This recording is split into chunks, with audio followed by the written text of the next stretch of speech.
pero ahí está.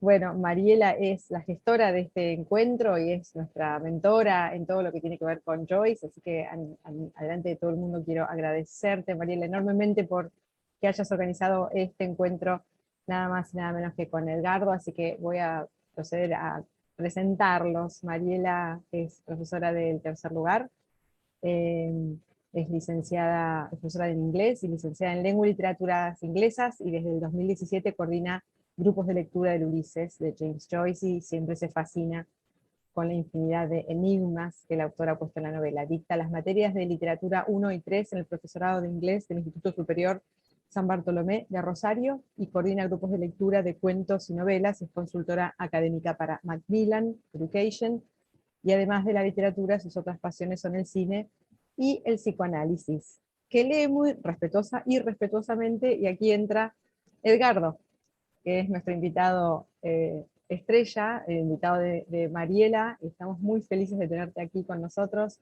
Edgardo Scott nació en Lanús, en Buenos Aires, en 1978, fue fundador e integrante del Grupo Alejandría, un grupo muy importante a nivel cultural en Argentina, que en el 2005 inició en Buenos Aires, y el movimiento de lecturas y ciclos literarios de narrativa, un grupo que muchos de nosotros disfrutamos enormemente. Voy dejando entrar gente. Publicó la novela No basta que me mires, no basta que creas, en 2008, los relatos de Los Refugios, 2010, Cassette Virgen, 2021, las novelas El Exceso, 2012, y Luto, 2017, traducida al italiano, y los ensayos Caminantes, preciosos ensayos, 2017. Su obra está traducida al italiano, al francés, y ¿Por qué escuchamos a Stevie Wonder?, en el 2020, su último ensayo publicado es Contacto, un collage de los textos perdidos, bellísimo ensayo del 2021. Como traductor se destaca la última edición al castellano de Dublineses, de James Joyce, nada más y nada menos. Además es crítico literario y colabora con diferentes medios de Latinoamérica y Europa, y vive en Francia. Así que te agradecemos muchísimo que te hayas quedado esta tarde para estar aquí con nosotros, y sin más, bienvenidos todos al tercer lugar. Todos ustedes. Flavia. 16 de junio, Bloomsday. Qué bueno, qué bueno. Bueno, gracias Flavia, un honor estar con Edgardo, gracias por aceptar rápidamente, me dijo que sí, yo le mandé un audio toda media temerosa, digo no, me va a decir, pero bueno, por aceptar la invitación de ambas. Con uno de Alejandra. Ay, perdón, fíjense los micrófonos. Bueno, un gusto nuevamente, gracias a Flavia por la oportunidad, los participantes en los talleres. Me da pudor cuando decís especialista en Joyce, porque es muy difícil ser una especialista. Soy una gran lectora, una fanática lectora de Joyce, me gustaría más así describirme. Bueno, lo que yo voy a hacer ahora es presentar un poquito la obra de Joyce, hacer un recorrido, un corto recorrido por su larga obra, y hablar un poquito de lo que es el Bloomsday. Entonces, la obra de James Joyce, podríamos decir que no es muy numerosa, acá es un chiste que hacer, no es muy numerosa. Perdón, hay un micrófono abierto. Sí, por favor.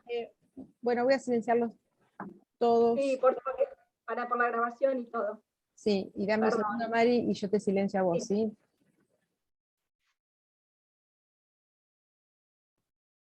Dame un segundito. Después todo esto lo editamos. Pero prefiero porque a veces es difícil.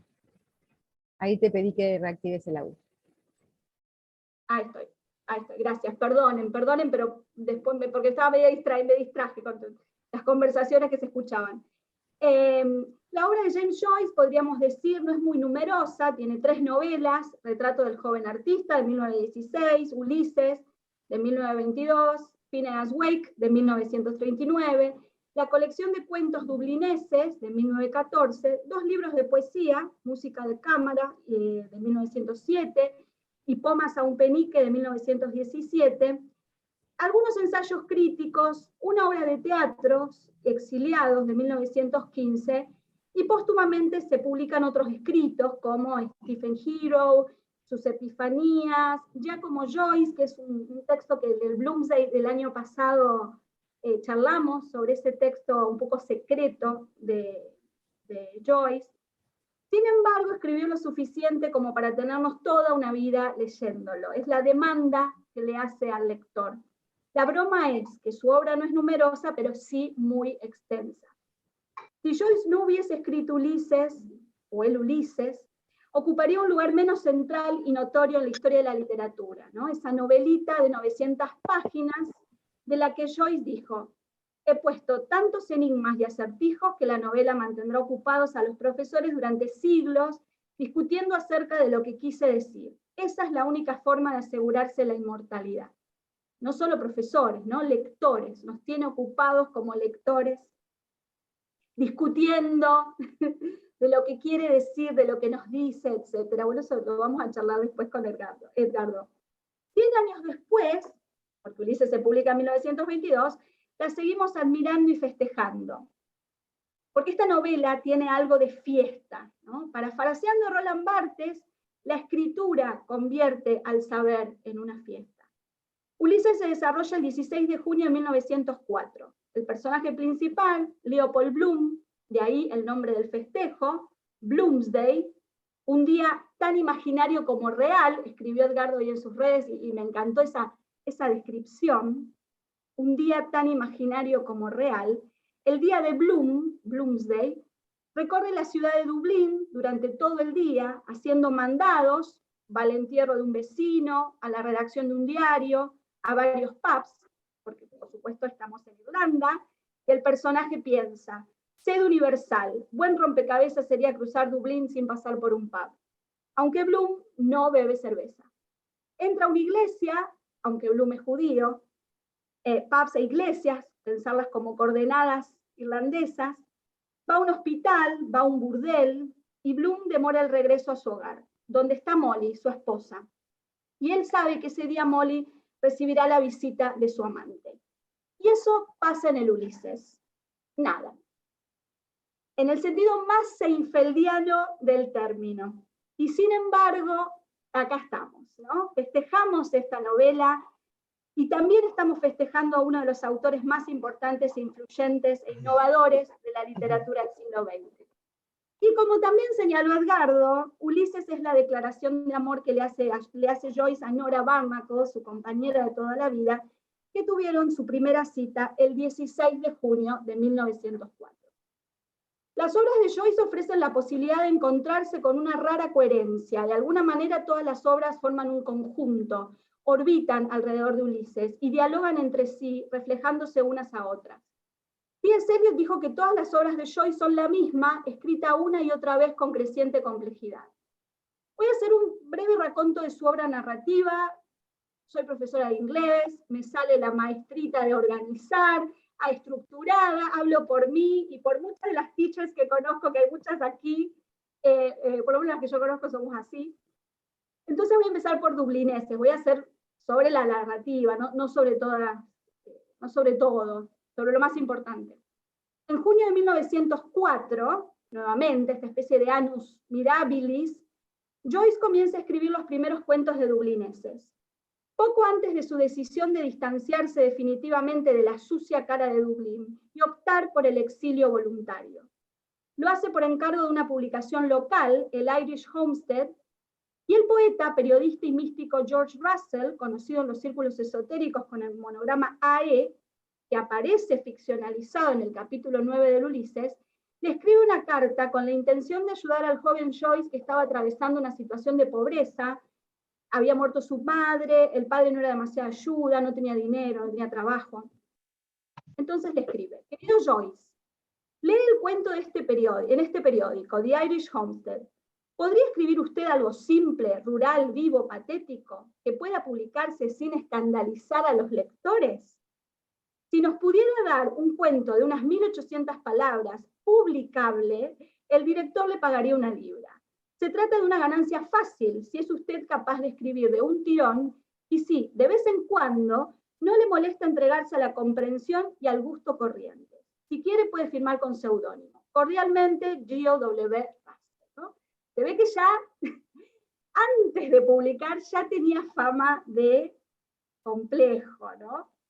La referencia a la susceptibilidad de los lectores se debe a que el Irish Homestead era el órgano de la Sociedad para la Organización Agrícola Irlandesa.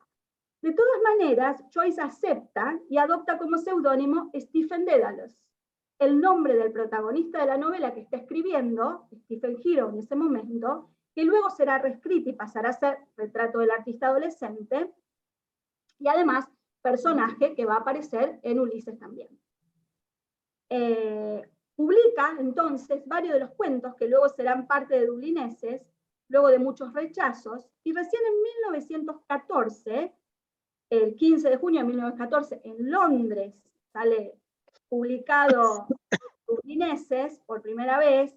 Joyce planifica estos cuentos con el propósito de desenmascarar el alma de aquella hemiplegia o parálisis que muchos consideran una ciudad.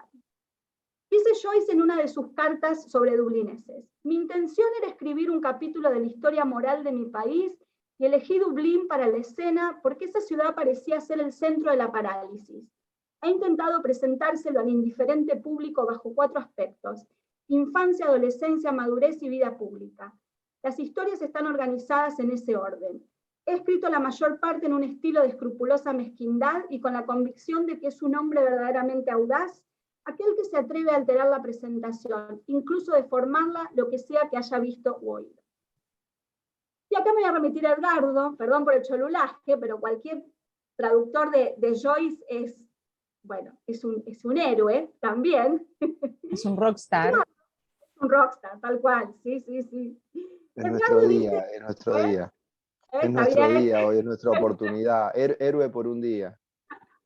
Héroe por un día. Edgardo dice en su prólogo que en general suele citarse la primera parte de esta carta, ¿no? La idea de la historia moral de Irlanda, Dublín, el tema de las epifanías, etcétera. Que sí, yo recuerdo que cuando en el profesorado tuvimos el primer acercamiento a Joyce, bueno, eso era lo que se destacaba. Pero reflexiona que quizás sea conveniente detenerse en aquello, en la segunda parte, ¿no? Aquello del estilo como escrupulosa mezquindad, y en especial en la estrategia, en la forma moral de alterar la presentación, incluso deformarla, lo que se haya visto u oído. Y Edgardo dice, para distanciarse un poco de esa lectura de tinte más costumbrista y perseguir en cambio la vía joyciana del estilo. Un estilo fundado en el artificio mayor, el que busca la invisibilidad o la transparencia, el que busca copiar, clonar el magistral caos de la vida, pero para atrapar en el enredado ovillo del lenguaje el brillo acerado, la poesía de lo que no miente, la poesía de lo real. ¿No? Esto lo dejo abierto también porque me parece que se aplica también a Ulises, por supuesto. Anthony Burgess, el autor de La Naranja Mecánica, que también es un gran estudioso de Joyce y tiene varios libros, dice que Dublineses es importante porque provee a Ulises de un elenco de extras ya listo, que también me pareció muy gracioso, porque muchos de los personajes, está muy bueno, muchos de los personajes que aparecen en Dublineses luego van a aparecer en Ulises. Y lo que también nos va a exigir como lectores Joyce es que nos acordemos el contexto de esos personajes que aparecen en Dublineses, ¿no? Entre Dublineses y Ulises tenemos Retrato del artista adolescente, ¿no? Que en inglés es a portrait, ¿no? Un retrato del artista adolescente, ¿no? También marcando bueno, una manera. En 1904, nuevamente, el intelectual John Eglinton dirige una revista llamada Dana, ¿no? En homenaje a la diosa madre irlandesa. John Eglinton también va a aparecer como personaje ficcionalizado en el capítulo 9 de Ulises.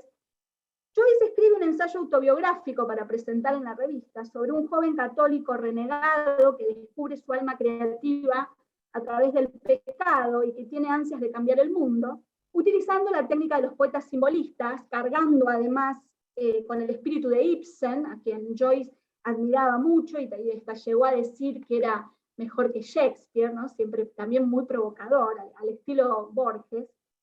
El ensayo se llama Retrato del artista. Joyce lo presenta, pero se lo rechazan. Pero, como nada se pierde y todo se transforma, Joyce ve que ese texto tiene el potencial de convertirse en una novela, ¿no? Una especie de Bildungsroman, una novela de aprendizaje, de formación. Y entonces nace Stephen Hero. Joyce no lo publica, quema una parte del manuscrito, pero 400 páginas sobreviven que se publicarán póstumamente. Esta es la gestación de Retrato del artista adolescente, ¿no? Compuesto en general, está Flavia mostrando los libros, muchas gracias, compuesto entre 1907 y 1914. En el título añade la palabra más precisa, adolescente. La nueva novela no es un autorretrato pintado a la edad del adolescente, sino que se refiere en especial a la manera en la que el autor, ya maduro, se ve a sí mismo cuando era adolescente. El protagonista, prácticamente único, es Stephen Dédalos. Bueno, como comenté antes, va a aparecer como personaje importante en el Ulises, a quien vemos desde su niñez hasta su adolescencia. El retrato del artista adolescente es una exploración en términos del yo del artista, del joven poeta, el análisis de un desarrollo y de una evolución, y por tanto una exploración no estática. Su dimensión no es el tiempo histórico, sino la personalidad humana, la gestación de un alma. Desde el capítulo 1, donde el niño Stephen tratará de captar las diferencias entre su madre y su padre, su familia, las otras familias, las discusiones entre los mayores, pasando por la pubertad, con sus primeras lecturas, tratando de escribir sus primeros versos, luego la retracción hacia el mundo interior en la forma de un retiro religioso, para finalizar en el último capítulo, donde reflexionará el camino que se le abre en el arte y la necesidad de aislamiento o distanciamiento en forma de exilio. Porque en su nombre, el nombre de este personaje, parece signarse su destino. Stephen, nombre de uno de los primeros mártires de la Iglesia Católica, y Dédalos, nombre pagano, griego, creador del laberinto, y atrapado en ese laberinto del que solo le resta huir por el aire. En un momento en Ulises, otro personaje, Buck Mulligan, le dice: tu nombre es absurdo, un griego de la antigüedad. Podemos pensar que en términos cronológicos, cuando termina, o sea, el Ulises comienza al final del retrato del joven artista, porque los 3 primeros capítulos en especial, el protagonista de Ulises es Stephen Dédalos, ¿no? En términos modernos sería como una precuela, algo así, o un spin-off, no sé cómo, algo así. Anthony Burgess, nuevamente, dice que el crecimiento de un embrión y del alma se miran espejadamente en el simbolismo personal de Joyce. En Ganado del Sol, el capítulo 14 de Ulises, la historia de la literatura inglesa, como registro de la historia espiritual de una nación, se usa para simbolizar la evolución del embrión de la señora Purefoy, personaje de Ulises, que está en trabajo de parto. En Retrato del artista adolescente, el crecimiento del embrión se usa como símbolo de la historia espiritual de un joven poeta y la revelación definitiva de su vocación artística. Joyce había estudiado medicina y aparentemente se había fascinado con el tema de la embriología. Voy a saltear Ulises, porque vamos a hablar sobre Ulises luego, y voy a concluir esta pequeña introducción con unas palabras sobre Finnegan's Wake. Si Ulises es el punto culminante del modernismo, Finnegan's Wake, la última obra de James Joyce, marca el comienzo de algo totalmente diferente, algo único. Finnegan's Wake está narrada en el lenguaje de los sueños, donde nada es lo que parece. Si Ulises es el libro diurno, Finnegan's es el libro nocturno. Finalizada en París en 1939, luego de trabajar en ella por casi 17 años, James Joyce intenta presentar toda la historia de la humanidad, como el sueño, o acaso el despertar, de H.C. Earwicker, el dueño de un pub dublinés. En esta obra, todo intento de representación que se acerque a la realidad es abandonado, porque la novela es sobre el lenguaje en sí mismo, y por eso Joyce lo empuja a límites inesperados. Soy de Rosario, me como las heces, así que... Las asociaciones son múltiples, las imágenes se fusionan oníricamente. pesadillescamente, no sé, donde la historia y el mito se presentan como las identificaciones de la familia del tabernero, su esposa y sus 3 hijos. El 2 de febrero de 1939 se le entrega a Joyce el ejemplar completo y encuadernado con las pruebas de Finnegan's Wake. Era su cumpleaños, porque se debía respetar la costumbre que imponía que sus obras fueran publicadas ese día. Ulises había aparecido el 2 de febrero de 1922, cuando el autor cumplía 40 años. Un año después de publicado el Ulises, cuando un amigo le pregunta si estaba escribiendo algo, respondió: estoy releyendo y revisando algo muy simple y muy breve. Era lo que él denominaba un work in progress, que 17 años después se convertiría en Finnegan's Wake. Esta gigantesca épica del lenguaje humano, porque si Ulises es la épica del cuerpo, bueno, Finnegan's Wake es la épica del lenguaje. Uno de los elefantes blancos de la literatura, como dice Harry Levin, un crítico, uno de los principales críticos de Joyce. Finnegan's Wake es el final de un camino sin retorno, es la conclusión de un ciclo recorrido por su autor a lo largo de casi 40 años con extrema coherencia. Desde las primeras epifanías, compuestas alrededor de 1900, estas breves representaciones de momentos captados de la banalidad del discurso cotidiano a modo de las esencias más secretas de lo real, pasando luego por los relatos en dublineses, la investigación acerca del desarrollo espiritual de un hombre en retrato del joven artista, hasta la simple historia de un día común, de un hombre común en Ulises, la Odisea de Leopold Bloom, que tan común para Joyce no era, porque dijo, bueno, tan común no es, porque por empezar el personaje es un hombre bueno. Entonces, ahí ya hay una diferencia, me gusta siempre citar eso. Esta épica, ¿no?, del cuerpo humano, esta Odisea de Ulises, para finalizar en el sueño, o en el velorio, o en el despertar, porque todos esos sentidos se hallan en la palabra wake, de la historia de la humanidad, porque Joyce siempre hablará de lo concreto, de lo casi banal, pero nunca lo simplificará. Joyce dijo de su libro: es el sueño del viejo Finn que yace muerto, yace junto al río Liffey y ve fluir la historia de Irlanda y del mundo, pasado y futuro, por su mente como si se tratara de restos flotando en el río de la vida. En Ulises, Stephen Dedalus decía que la historia es una pesadilla de la que quería despertar. Finnegan's Wake lo es.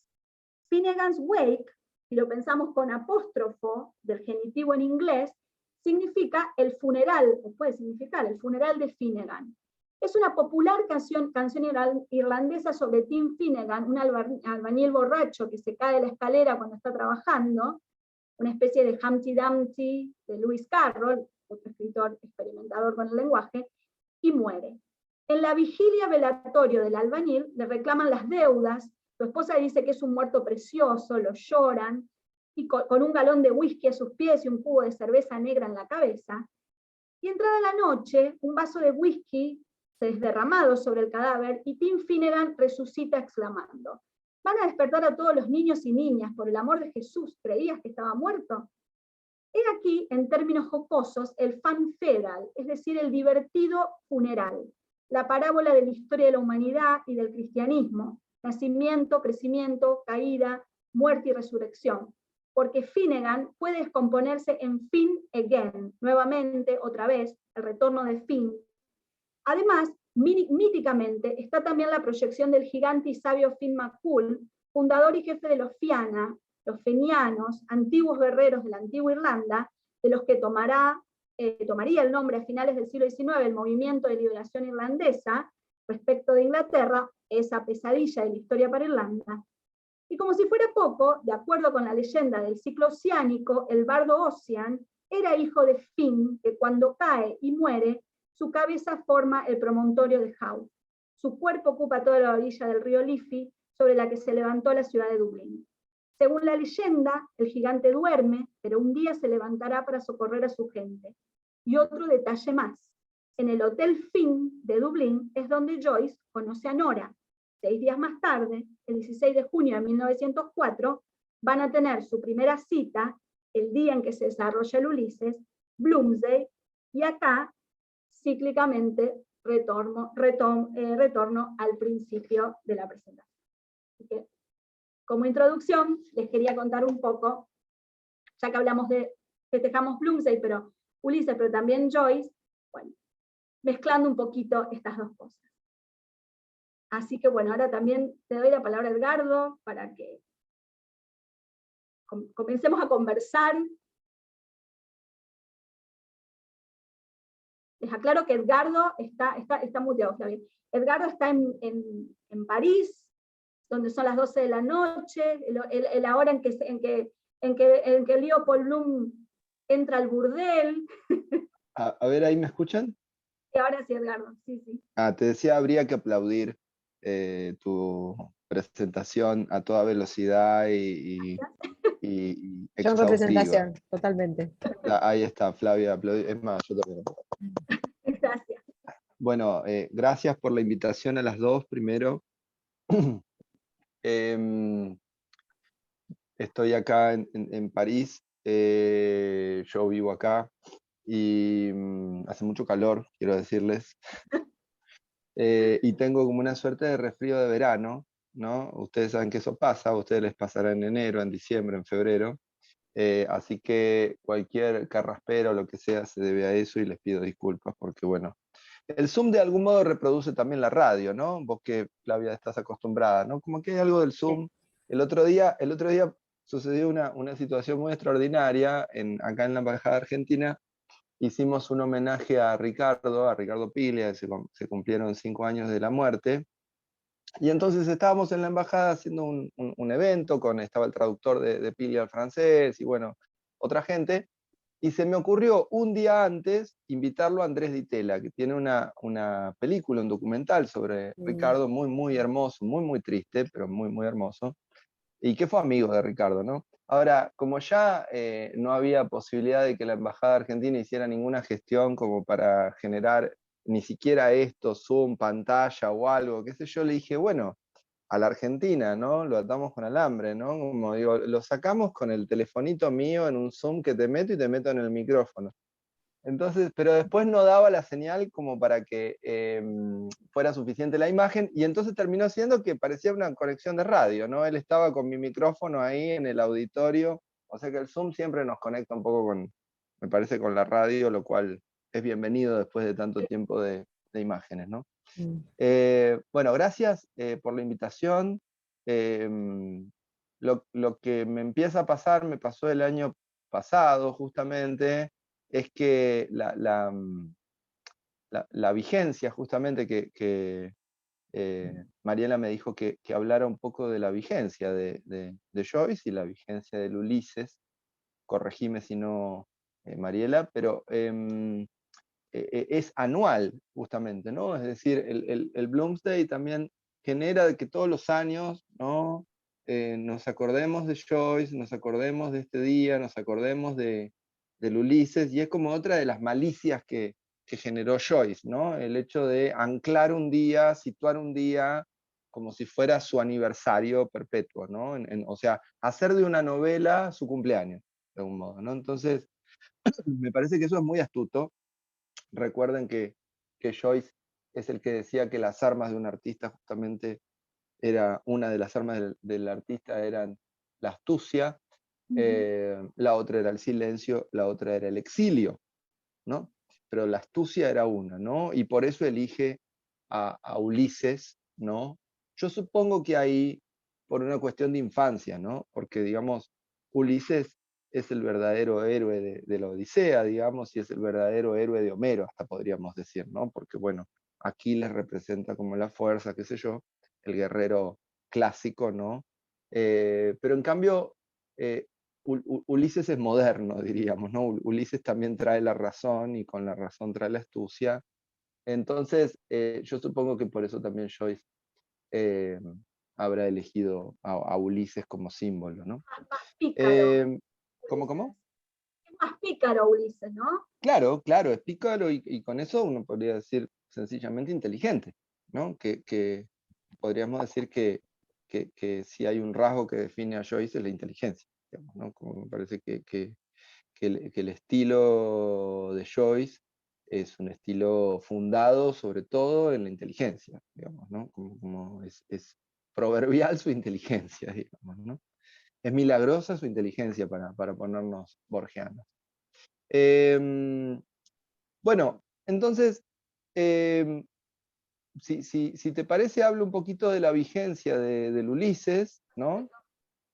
En ese sentido, me parece, había dos escenas que quería tomar para ubicar algo del Ulises, y que son dos escenas personales muy chiquititas y recientes. Una es que el domingo a la mañana fui a dar el taller de escritura que yo doy, lo tuve que mover y entonces lo di el domingo a la mañana finalmente, y lo di incluso en la casa de un alumno, porque en la librería que está acá en París que yo lo doy, tendría que haberlo dado el viernes y no pude, y entonces bueno, se movió la fecha, etc. Pero lo que quiero contar es que estaba en el Bois de Vincennes, en el bosque que está acá en París, en uno de los grandes bosquecitos que tiene París y parques, ¿no? Y que es una zona verdaderamente boscosa, diríamos, casi hasta incluso abandonada, ¿no? No es como los parques ingleses, que son un poco más ajardinados, ¿no? Los parques grandes parisinos son peores que Palermo, digamos, ¿no? Como está como el Yuyal, así como por ahí, y me perdí un poco por ahí, y me causó gracia porque uno de los caminos a la calle que yo tenía que ir era el camino de la Reina Blanca, era el que tenía que seguir, ¿no? Y entonces, lo que yo pensaba es, digo, bueno, siempre estamos adentro de la literatura, ¿no? Vos que te acordabas de Lewis Carroll hoy, ¿no? Yo Claro, con Alicia. la Reina Roja, la Reina Blanca, con Alicia, claro. Digo, siempre estamos adentro de la literatura, y hay algo que a veces la gente profana, diríamos, no termina de creerlo del todo, ¿no? Pero que en realidad la literatura inventa la realidad, ¿no? Nosotros pensamos que habitamos la realidad así sin más, ¿no? Pero si tenemos la suerte de que todos los que nos están escuchando ahora acá sean feligreses del libro, ¿no? Eh, Uno se termina dando cuenta que la influencia de la literatura sobre la realidad no es simplemente decorativa, diríamos, ¿no? Sino que es absolutamente orgánica, ¿no? Y que lo que llamamos representaciones son representaciones que ¿quién aporta sino la literatura? ¿No? Cuando decimos heroico, ¿por qué decimos heroico? Y bueno, porque hay una cultura que ha fundado y ha designado a los héroes, ¿no? Entonces, me parece que a veces se nos escapa, ¿no? En esta época donde creo que uno de los signos, quizá para mí por lo menos el signo más peligroso, es su desmemoria, en el sentido de que vivimos como en un presente continuo, donde la información va a toda velocidad, pero a cambio de eso hemos perdido un poco la relación con la historia, donde podemos pensarnos históricamente, ¿no? Pensarnos en el tiempo, en un tiempo mucho más grande, diríamos, y mucho más amplio. Y entonces, digo, en esa pequeña escena de domingo a la mañana, acá caminando, yo volvía otra vez, porque esto, digamos, yo ya creo en eso, pero lo volvía a tener un milagro de domingo a la mañana, donde decía, claro, en realidad uno siempre está dentro de la literatura, digamos, ¿no? Como digo, no puede ni perderse en un bosquecito de París que ya aparece la literatura para ver dónde uno está, de algún modo, ¿no? Entonces, digo, me parece que arranco por ahí porque creo que la vigencia de Joyce tiene que ver con que es aún hoy el punto más alto al que ha llegado el lenguaje, un lenguaje, en este caso un lenguaje expresado en la lengua inglesa, por supuesto, pero la lengua inglesa también sabemos, sobre todo en el momento en que Joyce lo escribió, era, y todavía lo es, el lenguaje universal, diríamos, ¿no? Es decir, cuando decimos el lenguaje universal, vamos a usar términos de la izquierda, si quieren, pero diríamos, es el lenguaje del imperio, digamos, ¿no? Es el lenguaje romano, el lenguaje nuestro es el lenguaje la lengua inglesa, digamos, ¿no? Entonces, la primera vigencia que tiene el Ulises de Joyce es expresar en esa lengua, en la lengua más importante del mundo en una cierta época, ¿no?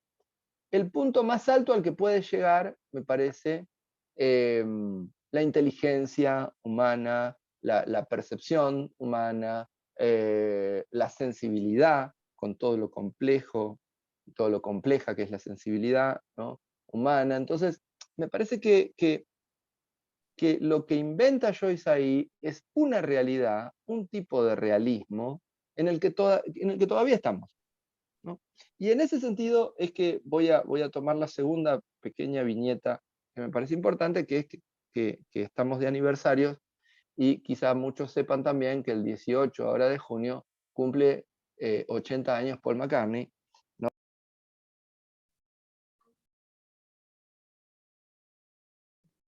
Ay, para que, Flavia, si estás por ahí, porque justo se silenció Edgardo sin querer, y ella es la que te puede... Acá estoy, ya lo arreglo. Ahí vamos. Estábamos diciendo que cumplía Ahí 80 estoy. años Paul McCartney. Sí, ¿Pero me escuchaste vos sola o todo el mundo me escuchó ahí? ¿Sí? no, nos Ahí escuchamos llegamos. Hasta 80 de Paul, ¿sí? que ahora cumple años, 80 años Paul, sí, Sí. hasta ahí. Entonces lo que decía es, digo, ahora que cumple 80 años Paul, digo, estamos asistiendo, en mi caso con mis 44 años dramáticamente, ¿no?, al final del rock, ¿no?, al final de la era del rock, donde evidentemente los rockeros ya son considerablemente viejos, ¿no? Y sin embargo, ¿no?, durante todos estos, bueno, si quieren desde los Beatles, ¿no?, lo que llamamos la canción Beatles, es una forma de la canción, una forma musical que ha durado estos ya 60 largos años, ¿no? Yo creo que ahora la música está empezando a cambiar y está un poco abandonando la canción Beatles, ¿no? En el sentido en que hay algo que prevalece mucho más rítmico, en muchísimos de los ritmos que pululan alrededor del mundo, ¿no? Pero este intervalo, por lo menos de 60 años, la canción Beatles fue la canción, o sea, todas las canciones de algún modo nacían de la canción Beatles, ¿no? De una inspiración personal, y que durante 3 o 4 minutos tenían una estrofa y un estribillo, ¿no?, melódico, y esto no importa que lo hiciera Silvio Rodríguez, Fito Páez o Paul McCartney, digamos, ¿no? Entonces digo, hay ahí una vigencia de la forma se encuentra y la forma se desarrolla durante un cierto tiempo, y hasta que no cambia esa forma en el tiempo, que un poco podríamos pensar que es lo que está pasando ahora en la música, ¿no? Hay algo que reina de algún modo, ¿no? Hay algo ahí que rige la representación, y que todos los que vengan después, llámese David Bowie, llámese Tom Waits o llámese Madonna, no importa, van a ser canciones Beatles, digamos, ¿no? Entonces, hay algo que Joyce inventa, que es qué va a ser la gran novela realista que todavía nosotros vemos en algunos anaqueles. Y lo que tuvo la perspicacia o la suerte de Joyce también, es que la novela llega a comienzos del siglo XX, a ese momento ya no de esplendor, sino de consumación, diríamos, ¿no? De realización total, diríamos. Y luego, para mi gusto, involuciona. Es decir, no se puede ir más lejos que eso, ¿no? Entonces, lo que tenemos incluso hoy, ¿no?, es que o intentamos seguir haciendo el Ulises, y entonces diríamos rápidamente 2666 de Bolaño, ¿no?, para citar una gran novela que tiene las mismas ambiciones, los mismos presupuestos, de algún modo, ¿no? Pero no es más que el Ulises. Entonces nunca podríamos decir que 2666 es más que el Ulises. ¿Está bien? O si no, vamos para atrás, y entonces de algún modo, sobre todo los bestsellers, podríamos decir, ¿no?, qué sé yo, vuelven más bien a la novela decimonónica, ¿no?, a la novela incluso folletinesca, ¿no?, es decir, como a un tipo de novela que se desarrolló durante el siglo XIX, y a lo largo del siglo XX, en paralelo a las búsquedas formales del siglo XX, ¿no? Entonces, la vigencia que tiene, volviendo a esto, ¿no?, es que mientras queden o quedemos como somos nosotros acá, algunos lectores que todavía aceptan el desafío de medirse con ese lenguaje, de entrar en ese lenguaje, ¿no? De poder lograr descifrar, como dijiste vos, Mariela, antes, ¿no?, creo que es clave ahí, ¿no? Pero descifrar casi en el sentido, diríamos, egipcio, ¿no? Como decir, un lenguaje cifrado, ¿no? Hay algo que tenemos que pasar por una mediatización para lograr llegar a algún sentido, ¿no? Digo, me parece que la vigencia del Ulises es esa.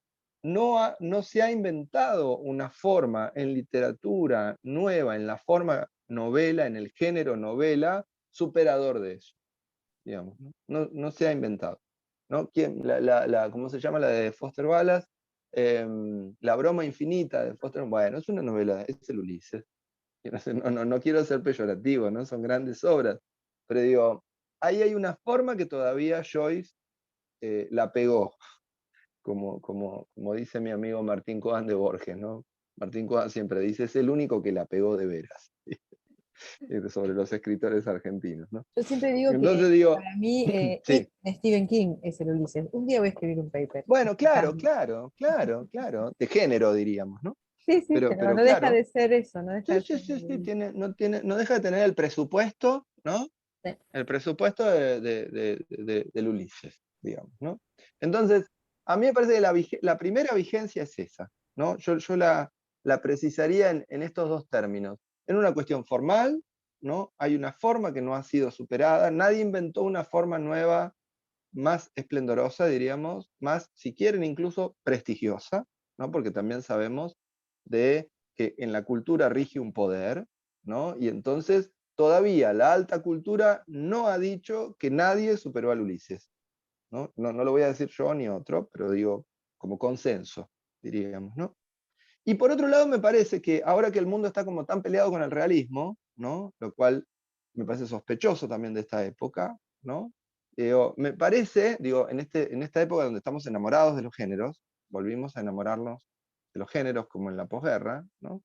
Digo, me parece que, sin embargo, nuestro elemento es el realismo, ¿no? Entonces, hay algo donde me parece muy difícil que pueda superarse al Ulises mientras no venga alguien y dentro del realismo invente algo, ¿no? O sea, me parece o por lo menos esa es mi lectura, ¿no?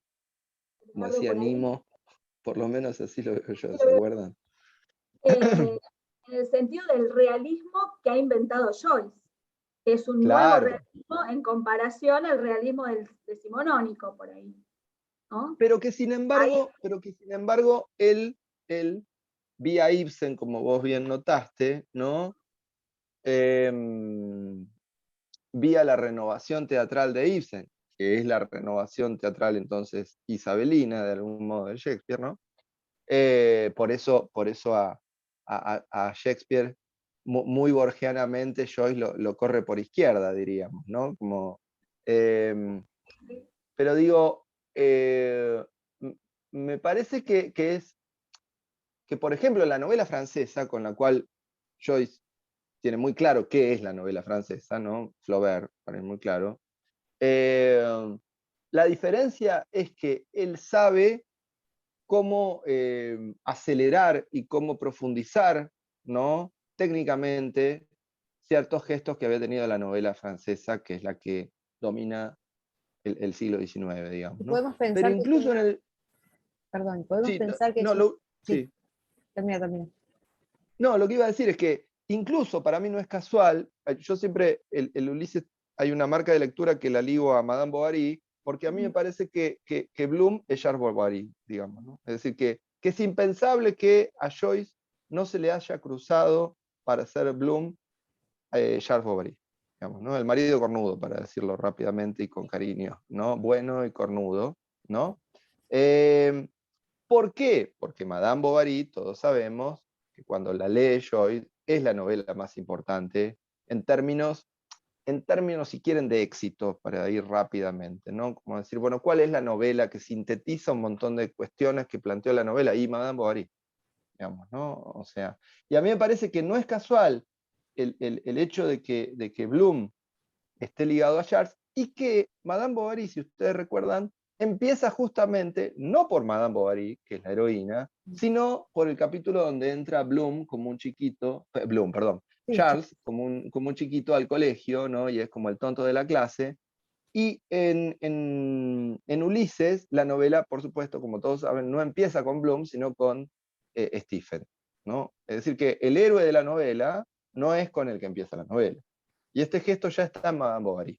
Digamos, hay que comerse 3 capítulos del Ulises con Stephen, diríamos, para que aparezca Bloom, ¿no? Perdóname, Flavia, sí, no, decime. no, me, me salía de la vaina por interrumpirte, porque me parece que es fantástico lo que estás diciendo, lo que los dos están diciendo, y me parecía cuando empezaron a hablar del tema del realismo del siglo XIX, se me ocurre que a mí siempre me resultó hiperrealista el Ulises, o sea, Bueno, hiperrealista, ¿no? vos sabés que debes tener una conexión con Sadie Smith, porque Sadie Smith dice exactamente eso. Dice, Ah, ¿no? Como que es un hiperrealismo, me voy, el de Joyce. pero Es la exactamente sensación eso. mía como lectora es de estar frente Sí, sí, sí. a, bueno, un hiperrealismo, ¿no? Ujú, ujú, ujú. Lo que hace es que le da esta condición que podemos llamar hiperrealista es el monólogo interior, el fluir de la conciencia, cómo pensarse adentro, cómo pensar adentro de los personajes, no solamente porque ya se había hecho, ¿no? Por Pensar eso te adentro, digo, pero pero la gran novela de Simonónica ya hace eso, y él lo que hace es extremarlo. lo Totalmente. extrema y además eh, agrega las sensaciones externas. Entonces, por ejemplo, justamente creo que la semana pasada fue con el grupo de estudio, leíamos un párrafo muy cortito donde donde Bloom está en una conversación con un vecino que no se lo quiere encontrar por la calle, lo que nos suele suceder, está mirando a una mujer que es muy elegante y muy atractiva, que está por cruzar la calle, cruzando la calle, y está pensando, o sea, está mirando, está pensando y está escuchando la conversación que es muy pava de este vecino. Entonces hay 3 niveles que lo sintetiza en un párrafo con una maestría, que eso creo que es lo que lo hace hiperrealista. Eh, Sí. no sé si es a eso que te referías, Flavia o Edgardo. Y esto creo que, bueno, no, sí, como dice Edgardo, yo no lo he visto de esta manera en otros escritores. Y si no, es como que está dividido, ¿no? Bueno, o pienso o tengo la conversación. Pero lo que es hiperrealista es que nos pasa en la vida de tener una conversación, estar pensando en otra cosa, estar escuchando lo que nos dice y estar mirando algo. Eso me parece de una maestría absoluta. Lo que precisó muy bien Sala Subirat, ¿no? Ya que hoy tenemos que homenajear, sobre todo, ¿no? Traductores, Yo creo que habría María. que hacer, ¿no? Ahí es donde las instituciones argentinas de la cultura vienen a la saga, ¿no? Pero en algún momento tendría que haber un premio a la traducción, Sala Subirat, ¿no? O sea, el premio a la traducción argentino se debería llamar Sala Subirat y tendría que haber un premio anual a las traducciones, a las mejores traducciones, ¿no? Y tendría que ser Sala Subirat. Sala Subirat, como ustedes saben, fue el traductor del Ulises, el primer traductor del Ulises al castellano. ¿Está bien?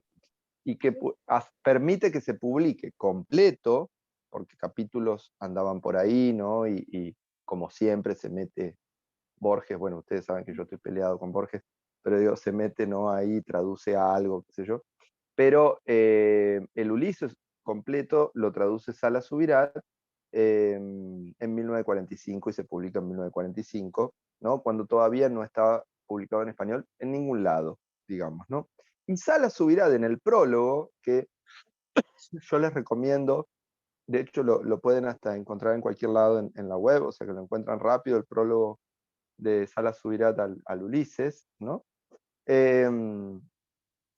Dice, lo que precisa ahí es que el milagro, digamos, de este hiperrealismo que estamos diciendo es la simultaneidad. Que lo que él consigue es algo muy, muy difícil en la literatura, que es esa simultaneidad del presente, y que, por supuesto, los pintores, rápidamente podríamos decir, de las Meninas a el Guernica, qué sé yo, ¿no? Digo, tienen cuando hacen un mural, bueno, ahí tenés todo, quizá, ¿no? Pero los escritores sabemos que eso en literatura es muy difícil lograr concentrar y condensar en un párrafo. ¿Por qué? Bueno, porque como la música, la literatura es un arte temporal, es un arte sucesivo, ¿no? De una palabra lleva a la otra y eso es lo que va armando el sentido. Entonces, lograr esa simultaneidad, ¿no? Es verdaderamente extraordinario y eso me parece que es uno de los puntos de ese hiperrealismo joyciano. Creo que el otro, y ya es absolutamente de vanguardia del siglo XX, ¿no? Del modernismo de Joyce, es exponer los procedimientos, ¿no? Es decir, como ustedes saben, el Ulises está escrito en un estilo donde, un poco como los ejercicios de estilo de Queneau, ¿se acuerdan, no? Sí. Que escribe como el mismo párrafo de 100 veces de 100 maneras distintas. Bueno, el Ulises en algún punto está escrito de esa forma, ¿no? Cada capítulo tiene una técnica, ¿no? Alguno estará en tercera, alguno está en primera, bueno, ya sabemos el monólogo final de Molly Bloom está en ese monólogo interior en primera, sin puntos, qué sé yo, pero hay otro capítulo, exactamente el capítulo anterior al de Molly Bloom, es un capítulo que es muy Puig, diríamos, ¿no? Porque es como un cuestionario que se responde y para mí de ahí robó Puig, pero pongo las manos en el fuego, ¿no? Dicho sea de paso, ¿se acuerdan que Puig cuando leyó el Ulises lo leyó así, digamos, lo leyó en diagonal y dijo, ah, claro, cada capítulo es diferente, digamos, ¿no? Y eso es lo que aprendió, digamos, Puig de la lectura del Ulises. Entonces digo, Joyce hace ese gesto que después el cine, mucho después de hecho, si pensamos, por ejemplo, en Una mujer es una mujer de Godard, cuando va caminando la chica y mira la cámara, digamos, ¿no? En la ciudad, ¿no? Y uno se siente interpelado, porque uno diría, eso no se hace, el personaje no puede mirar al espectador, el personaje está en la película, ¿no? La Rosa Púrpura del Cairo, digamos, ¿no? Esto de mostrar el truco, diría el mago, ¿no? O sea, hace el truco, hace la magia y luego te explica el truco, ¿no? Eso también ya está en el Ulises, eso es muy siglo XX, diríamos, ¿no? Donde se exhiben, ¿no? Los procedimientos, ¿no? Entonces tenemos al mismo tiempo una simultaneidad sensorial, diríamos, es decir, donde el objeto del lenguaje está absolutamente presente, como empieza el Ulises con las vísceras, ¿no? Pero por otro lado tenemos algo absolutamente expresionista, diríamos, absolutamente presentificado, donde se nota, ¿no? O sea, las paredes son transparentes, vemos las cañerías, diríamos, ¿no? Inclusive muchas oraciones de Ulises te dicen cómo hay que leerlo, ¿no? Te van diciendo, inclusive te dicen a veces que hay cosas que no hay que tomárselas tan en serio, más allá del humor, que por ahí después podemos charlar si querés un rato, ¿no? El humor que está presente, que eso, yo creo que eso también hace que sea vigente, ¿no? El humor. Lo que vos mencionabas de lo de la simultaneidad, que lo mencionás muy bien muy bellamente en el prólogo de Dublín ese con respecto al cuento de los muertos y por Claro. qué John Huston, después de ¿no? Filma ese cuento.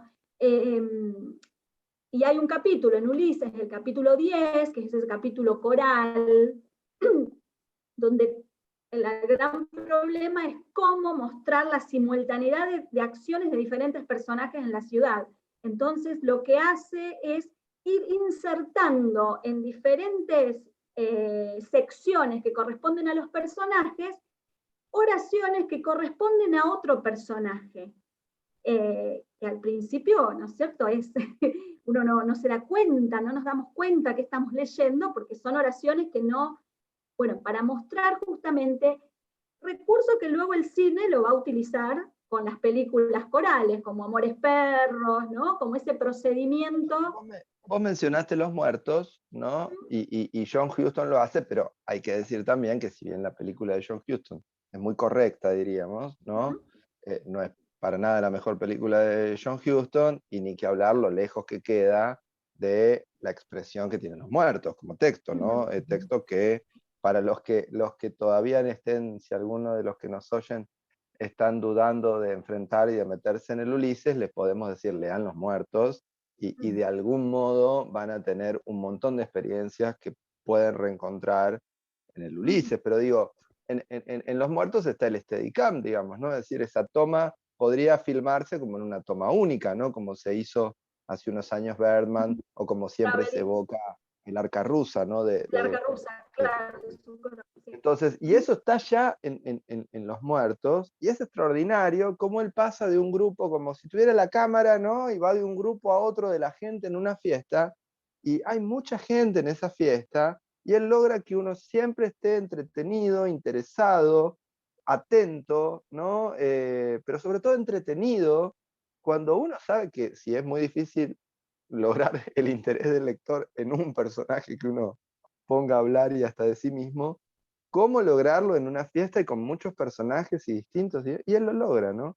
Entonces, a mí me parece que ahí es donde también hay que decir, ¿no? En épocas donde se alienta cierta falta de pericia en los escritores, quiero decir, ¿no? Donde me parece que paradójicamente los escritores se profesionalizan, pero cada vez escriben peor, para decirlo rápidamente, ¿no?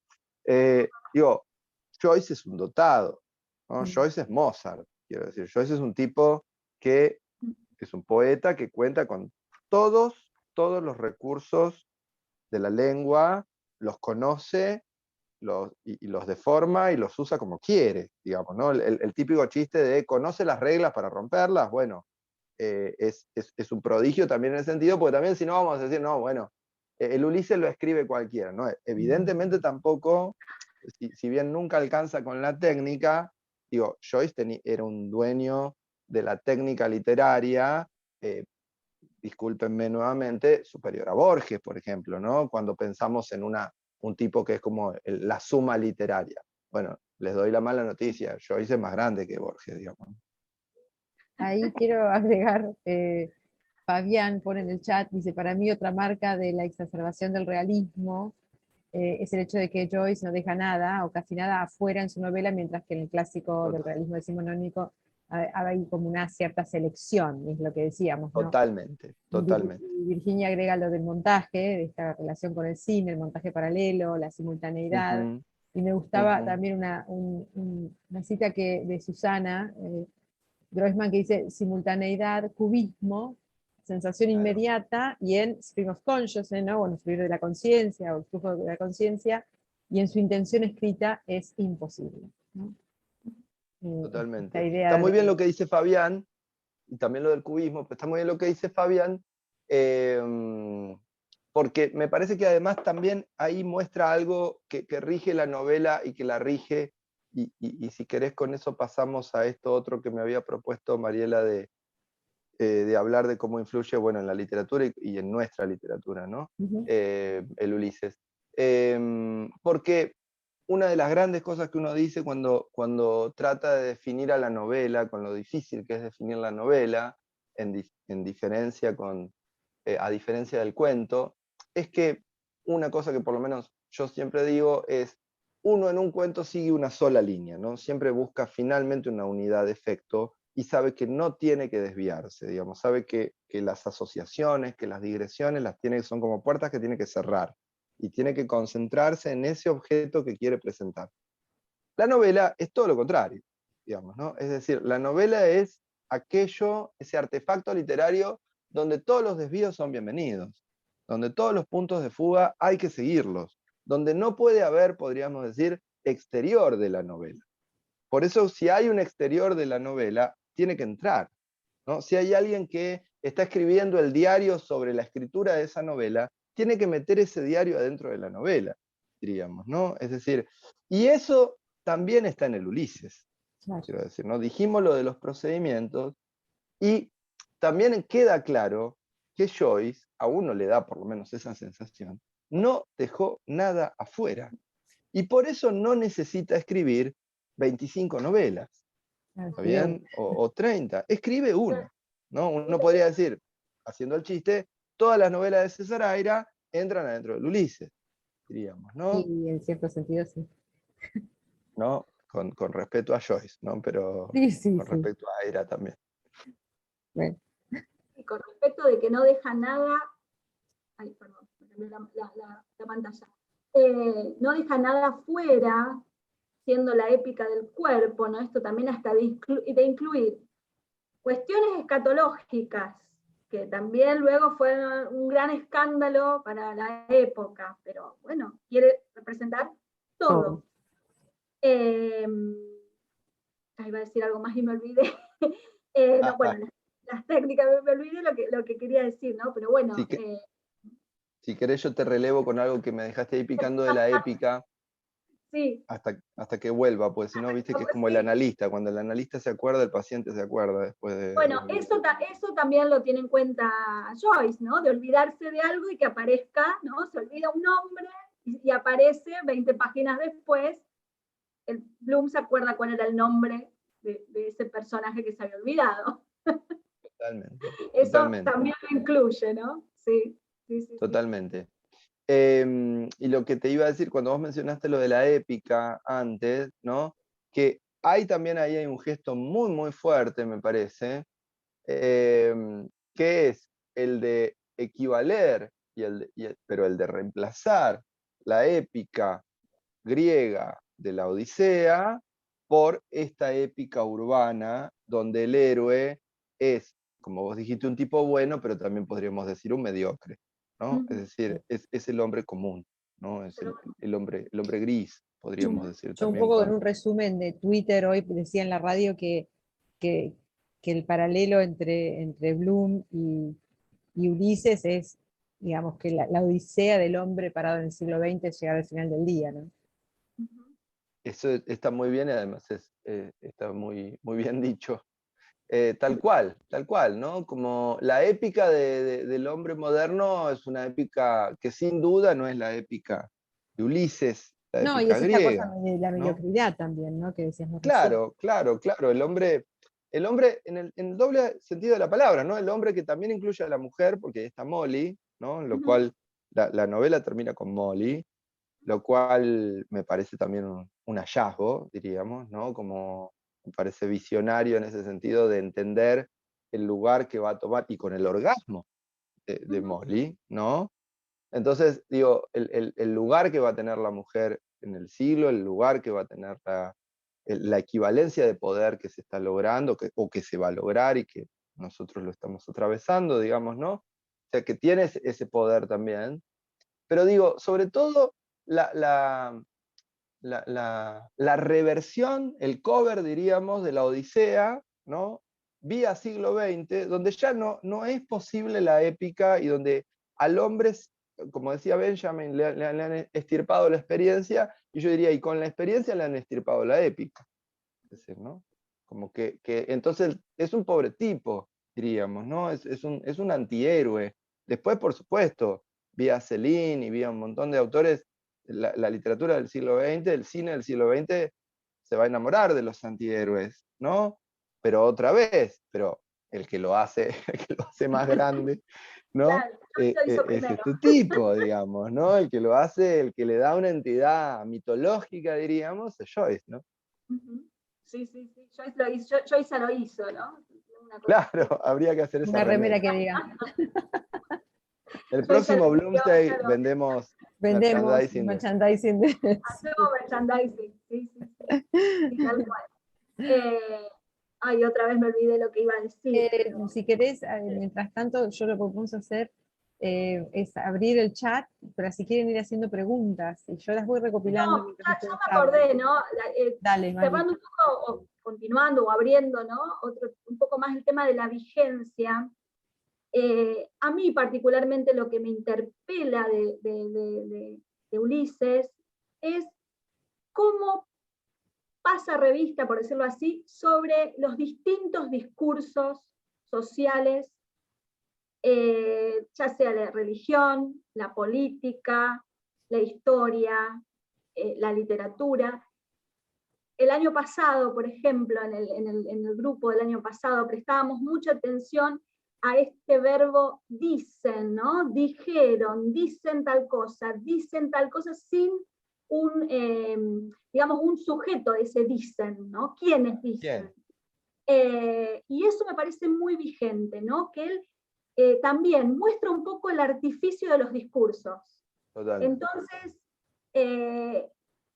como gesto de un poco hasta Foucaultiano, por decirlo así, ¿no? Ese gesto que hace para que prestemos atención como lectores, bueno, a estas cuestiones ya sea del chisme, porque hay mucho chisme, es un libro que se desarrolla en la ciudad, que se juntan en los pubs, que no hay muchos dicen tal cosa, cuando ya es el cliché, ¿no? Ya perdió de la entidad de, bueno, quiénes son los que dicen tal o cual cosa, ¿no? El periodismo, ¿no? El discurso de los periodistas, en el capítulo de los periodistas, el capítulo de la cueva con este personaje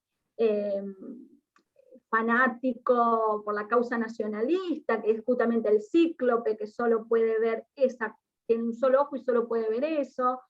Los discursos también en la literatura, bueno, vos decías de Puig, que te parece que es el capítulo 17, donde, ¿no? El capítulo de Ítaca. También está el capítulo es que así empieza El beso de la mujer araña. Claro, eso no me acordaba. Pero también el capítulo de la playa, ¿no? Donde está esta heroína romántica, bien al estilo Madame Bovary, Gertie McDowell, que solo ha leído y conoce la realidad a través de las revistitas de moda, que ahora podrían ser los programas de chisme, no sé. Entonces, esa peligrosidad que advierte me parece de mucha vigencia también.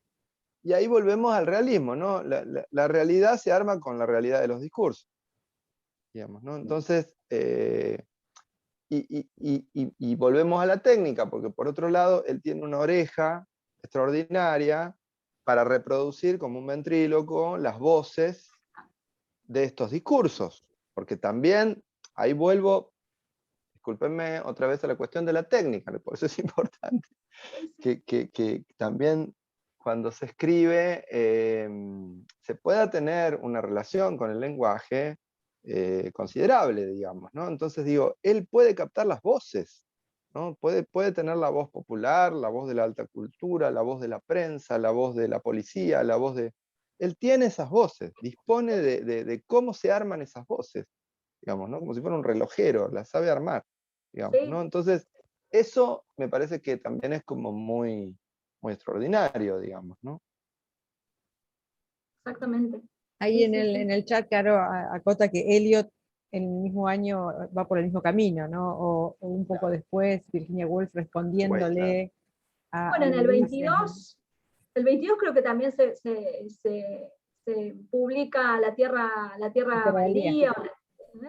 Sí, es como un año bastante especial en la literatura. por lo menos en la escrita en lengua inglesa. Sí, ¿no? sí. Ahí lo saco un poco de tema y después ustedes siguen, retoman el hilo, pero no quiero que se me vayan mucho a alguna de las preguntas. Pregunta alguien, y ya algunos respondieron en el chat, ¿quién de todos los traductores del Ulises creen que es el mejor? Esa pregunta terrible. Yo no tengo la respuesta, pero bueno, para eso están ustedes dos. Yo puedo mostrar las que tengo. Al castellano, por supuesto. Claro, yo tengo que me gusta mucho la de Marcelo Savaloy, me gusta mucho, quiero contar por qué me gusta mucho. Me gusta mucho porque me gusta mucho la razón por la que Marcelo se dedica a traducir el Ulises. Creo que hay épica en el origen de esta traducción, que es el amor por el texto, ¿no? Y eso se lo quiero reconocer. Le mandamos un saludo a Marcelo, así queda por lo menos grabado. A mí me gusta mucho la de Marcelo Subirá, Marcelo Subirá en el lapsus que cometí, la de Marcelo Savaloy. Va a estar contento. La de Marcelo Savaloy me gusta mucho.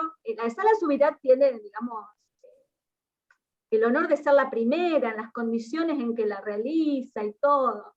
Después tiene algunos errores, como lo señala justamente Ricardo Piglia, ¿no? En cómo está hecho el Ulises, el error esto de la papa, ¿no? Cómo no sabe leer, bueno, un ensayo maravilloso que tiene Piglia, creo que en formas breves. A mí me gusta mucho la de Savaloy, me parece que es rioplatense, una traducción más rioplatense. quita dificultad a la lectura que pueda llegar a tener el Ulises. También sabe captar la oralidad que tiene el Ulises, como vos decías, Edgardo, ¿no? Las voces que hay en el...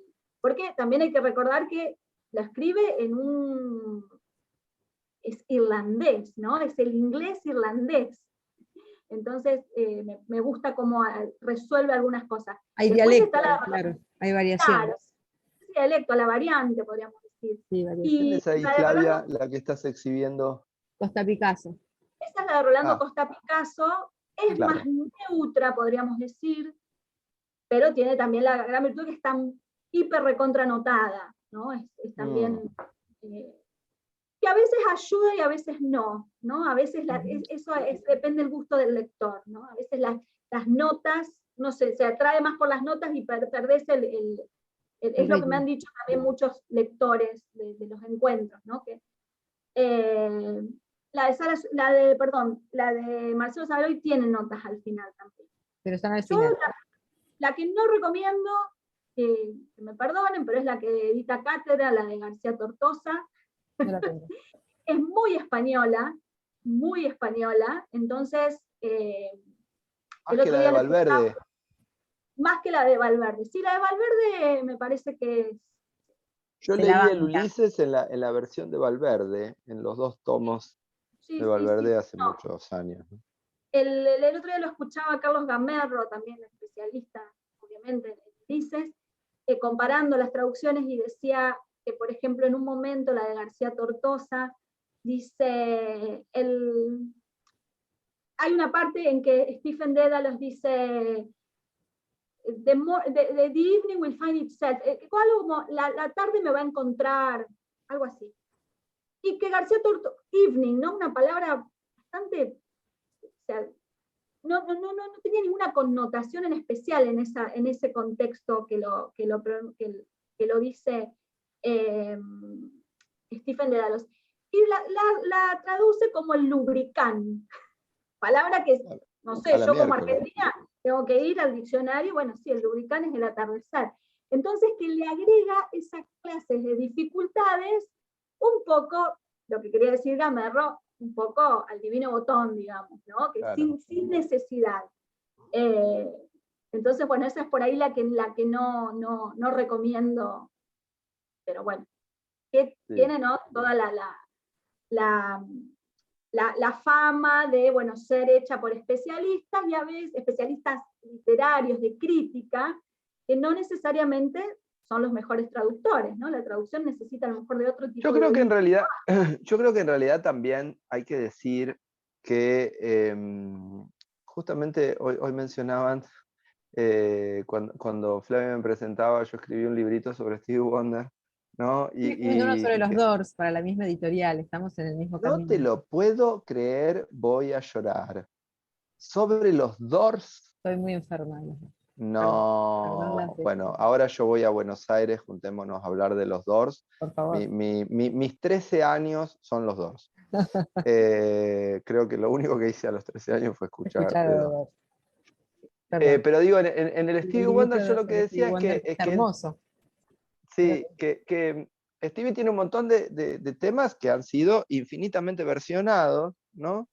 Y a mí me gusta pensar la traducción como una versión, ¿no? Creo que ese es uno de los, digamos, males que tiene la literatura, a diferencia de la música, donde, por ejemplo, las versiones están no solo permitidas, sino casi diríamos alentadas, ¿no? Como que hay algo de eso que todos los que amamos la música pensamos del lenguaje universal, y la música no es de nadie, y qué sé yo, ¿no? Y que verdaderamente un poco es así, ¿no? Que la literatura es un poco más hincha pelota, ya que por lo menos acá son las 1:00 de la mañana. Y que me parece que deberíamos acostumbrarnos más a que no hay mejor traducción. Hay distintas traducciones, y que en todo caso, incluso en el yerro, en los aciertos, pero sobre todo, me animo a decir, en los yerros, uno puede encontrar algo ahí que debe ser leído, digamos, ¿no? O que puede ser leído. Entonces, yo creo que ahí hay un defecto industrial. Es decir, el problema, y sobre todo ni que hablar en un país como el nuestro, ¿no? es que no puede haber tantas traducciones, Claro. ¿no? Y que es una pena que no pueda haber tantas, ¿no? Porque aparte parece que Pero no que en que realidad ayer, sería ¿no? genial que hubiera un montón de traducciones de textos clásicos, sobre todo, ¿no? Sí, y a veces tampoco son yerros, sino simplemente es la elección de la traducción. Claro, Y exactamente. una elección que puede ser magnífica y que uno nunca la vio y diga, ah, mirá, por Cuando dos. yo traduje dublineses, por ejemplo, la traducción de Chamorro, que es del 90 y pico, y que fue la primera que de veras reversiona desde España, diríamos, como es Chamorro, la traducción de Cabrera, que la traducción de Cabrera Infante fue la traducción canónica de dublineses durante 50 años, ¿no? Y Chamorro en el 90 y pico hace la traducción, y uno diría, ¿y cómo va a ser? Y bueno, es recontra española, ¿no? O sea, en relación a la de Cabrera, por supuesto, es muchísimo más, diríamos nosotros, española. Y sin embargo, en muchas cosas es mucho más exacta, hay un montón de errores, diríamos, que tiene la traducción de Cabrera Infante. Cuando decimos errores, decimos de cosas muy básicas, ¿no? De Sí, decir interpretó que mal un un pub texto y estaba en tradujo. tal esquina y estaba en otra esquina, ¿no? De corregir el sentido, digamos. Que Chamorro lo mejora, ¿no? Aunque para nosotros siempre va a ser más difícil leer una traducción de Madrid, ¿no? Que una traducción del Caribe, una traducción peruana, una traducción del Río de la Plata, digamos, O como ¿no? tu Pero, traducción. claro, pero por ejemplo, yo cuando hice la traducción de dublineses, todo el tiempo tenía la de Chamorro al lado, porque sabía que ahí estaba tranquilo de que el tipo había cotejado muy, muy bien todas las informaciones, y entonces me permitía como estar muy tranquilo en relación al sentido de la frase, diríamos, ¿no? Entonces a mí me parece que ahí hay que liberarse un poco de cuál es mejor y decir, no, lo que estaría bueno es que haya más, ¿no? Que haya más traducciones No se de esto, ¿no? refiere a mejores traducciones, no, por eso yo dije, a mí no me gusta hablar de mejor traducción y más cuestiones personales. Hay traducciones más amables que otras. En el caso de Ulises, bueno, es importante la traducción por ya la dificultad que presenta el texto. Desde Simplemente, luego. entonces uno tiene preferencias y le parece. Un ejercicio que a veces hacemos en los grupos de estudios es comparar, y a veces uno dice, y los dos, sí, obviamente, las dos traducciones están bien, ¿no? Uno va para un lado, a lo mejor, a veces tendría que hacer, ¿no?, como una unión de varias traducciones, decir, bueno, esto sería, cuando uno no puede leer el original, por supuesto. Entonces, bueno, eso es lo que por ahí nos referimos a mejor, no sé si mejores, más amables, creo. Y aparte me Sí, parece que y está me animo a bien. decir, perdón, y también puede ser mejores, digamos, porque a mí me gusta pensar en el gusto y en la jerarquía, pero no siempre uno quiere lo mejor. Quiero decir, quizá no, lo mejor mañana es que yo almuerce palta con no sé qué y yo mañana tengo ganas de comer en McDonald's.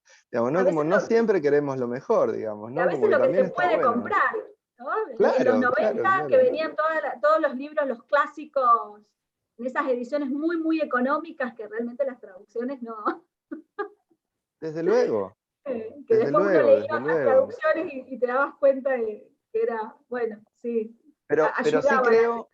sí creo que es una alegría que Marcelo haya hecho esta traducción para que todos dispongamos, por lo menos nosotros en Argentina, ¿no? De una traducción actualizada y muy buena, ¿no? Sí, tanto la de Marcelo como creo yo la de Costa Picasso, bueno, ya Y es las cosas canónica, ¿no? El laburo que se mandó Costa Picasso en su traducción es tremendo. La de Sí. Marcelo Zavaloy la publica, les cuento a la gente, El El cuenco. Cuenco de Plata, y la de Costa Picasso, que es la clásica nuestra, digamos, argentina, por ahora, es Edasa, ¿no? Que son dos Ujú. tomos importantes. Yo tengo una pregunta y quiero que los participantes empiecen a escribir sus preguntas en el chat, yo las voy a ir leyendo o eligiendo algunas, pero quiero hacerles una pregunta que me quiero ir de ¿por qué leer el Ulises de Joyce? ¿No? O sea, ya, bueno, ¿por qué leerlo? Entonces, hay mil respuestas. Me interesa más porque todos los que estamos acá somos muy lectores. ¿En qué nos cambiaría, en qué nos afectaría, en qué modelaría nuestra forma de ser lectores la lectura del Ulises de Joyce? Buena pregunta, Flavia. Chan. Porque ¿por qué leer a Ulises? La puedo contestar yo y no deja de ser respuestas que me parece Sí. que encontramos, porque sí es la respuesta. Y pero sí, ¿qué me efectos de gusta, lectura tendría? ¿eh? ¿Qué efectos de lectura tendría, decís vos? Yo creo que te cambia para siempre la forma de leer el siglo XX, y que todo lo que lees después, desde Hemingway hasta Borges, pasando por el realismo mágico o los 90 en la Argentina, lo lees de manera diferente si leíste Ulises de Joyce. Y pasa a ser un precursor, digamos, te cambia también, para traer a Borges a la mesa, que sé que no es del agrado, Claro. pero bueno, no importa, pero que cambia también las lecturas que ya tuviste, ¿no? Totalmente. Bueno, ahí representás eso que el psicoanálisis dice, el que tiene la pregunta ya tiene la respuesta, ¿no? Bueno, vos me Pero, preguntaste, yo quería que me hiciste una no, trampa de psicoanalista y yo caí. Yo caí porque él está no, entrenado en hacerle decir a los pacientes claro, las cosas que quiere que digan, me hizo decirlo a mí, pero claro, claro, ustedes son claro, los que claro. están acá. Ahora digan sus Ahí opiniones. alguien leía así un poco, dice, todo te refiere a Joyce, después de leer, bueno, es un poco lo que decías vos, Flavia, ¿no? Te Claro. modifica lecturas anteriores, al estilo de Kafka y sus precursores. A veces uno, en mi caso, voy a hablar, uno se siente con un poco de miedo de sentirse un poco el Harold Bloom del joycismo, ¿no? Que dice, bueno, está en el centro del canon y todo orbita alrededor de, así como Harold Bloom dice de Shakespeare, bueno, uno se vuelve un poco joyciana.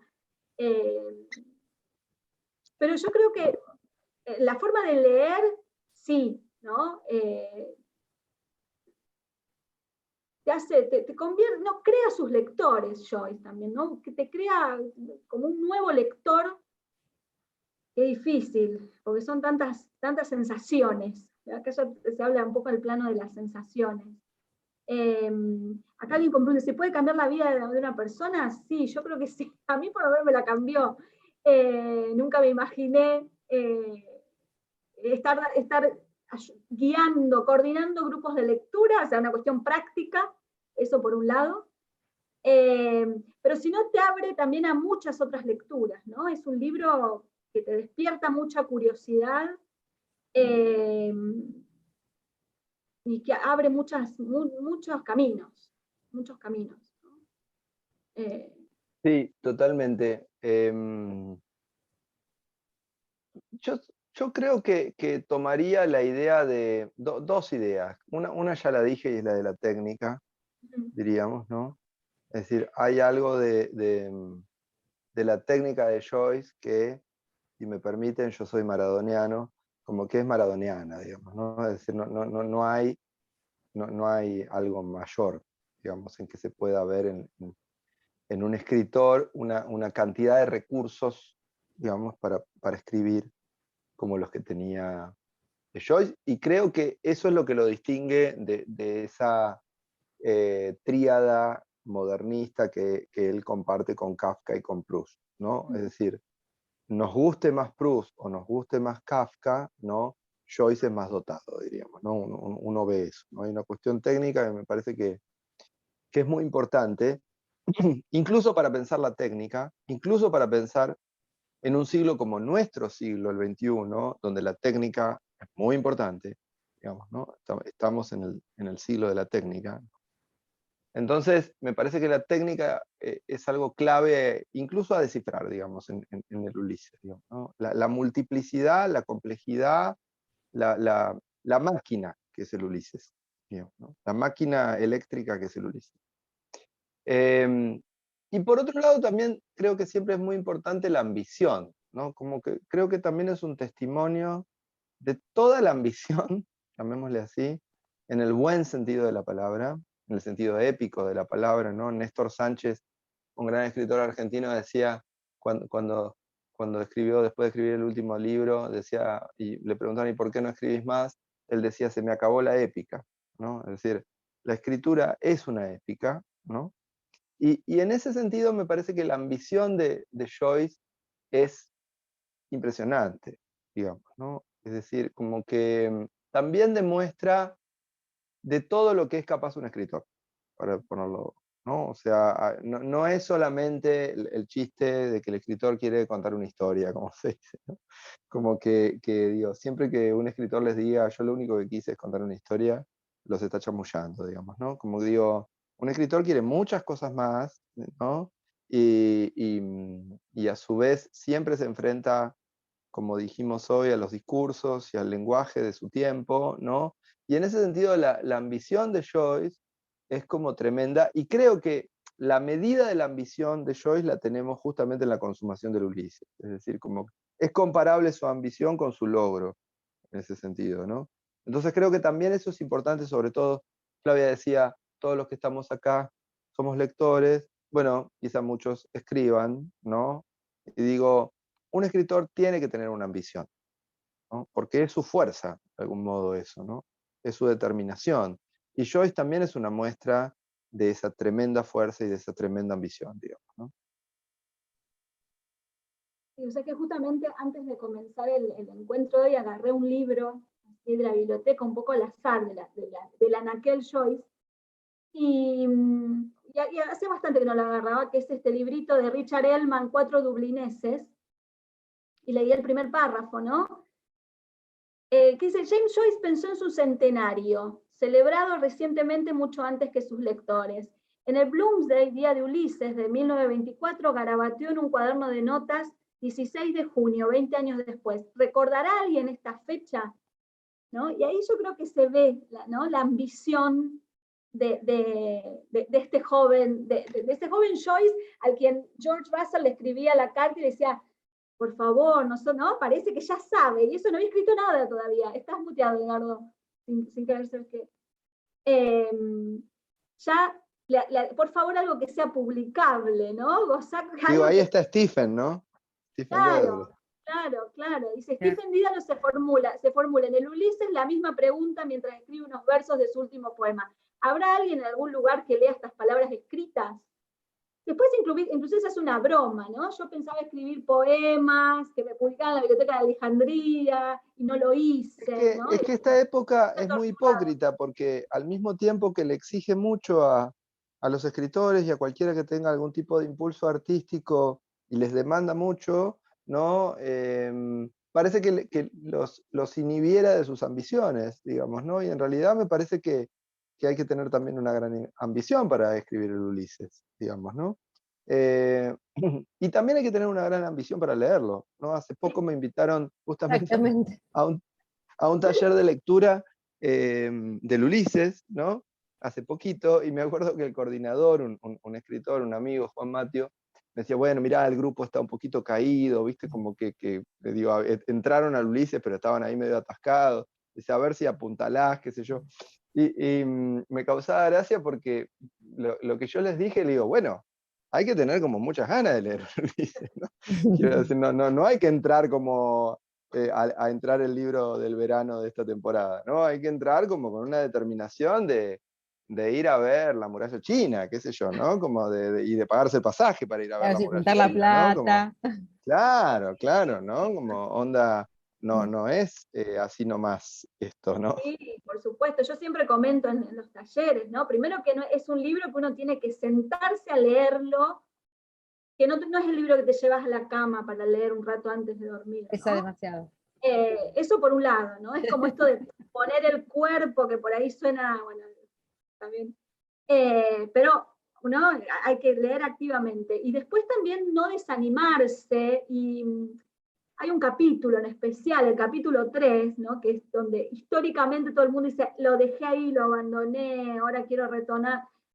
Inclusive escritores consagrados han dicho, bueno, ese capítulo hay que pasarlo, ¿no? Y si no, hay que seguir para adelante, ¿no? No hay que, fracasa mejor, como dice Beckett, pero bueno, eso es también es una épica, la lectura de, porque que sea largo, sí, bueno, es largo, se leen cosas largas, de hecho, Sí, ¿no? no es, Inclusive no es hasta por los eso. jóvenes, no es por eso, ¿no? No es, Pero bueno, estamos en esa época. no es el Sí, largor.